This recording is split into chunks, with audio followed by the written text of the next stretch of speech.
민주당은 이낙연 대표가 제시한 이익공유제를 구체화하는 작업에 돌입했습니다. 핵심은 기업의 자발적 참여 유도지만 한쪽에선 반헌법적이라는 이유로 다른 한쪽에선 비현실적이라는 이유로 반대하고 있습니다. 김대근 기자가 보도합니다. 더불어민주당은 포스트 코로나 불평등 해소 TF를 발족하며 이익공유제 구체화 작업에 나섰습니다.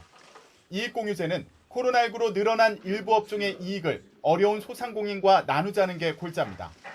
이낙연 대표는 민간이 자발적으로 참여하고 당과 정부는 지원은 하되 간섭하지 않는다는 원칙을 강조했습니다. 민간의 자발적 참여로 추진되는 것을 원칙으로 했으면 합니다. 당과 정부는 후원자 역할에 집중해야 합니다.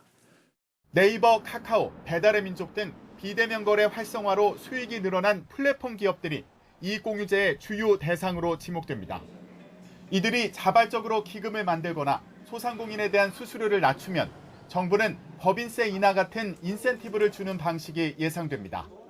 참여 기업에 대한 혜택을 법으로 보장할 가능성도 거론됩니다.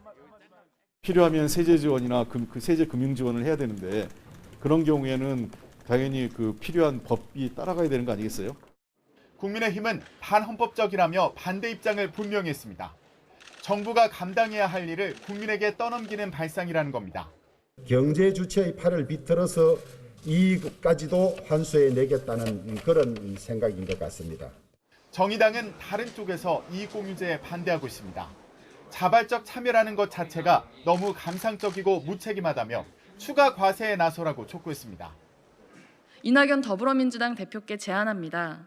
오는 2월 국회에서 특별 재난연대세 도입을 위한 입법을 전면적으로 논의합시다.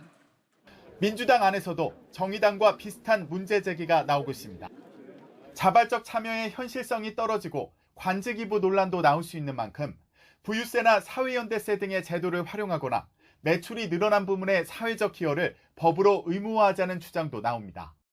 결국 이익공유제를 둘러싼 정치권 논란의 핵심은 자발적 참여가 가능한가입니다.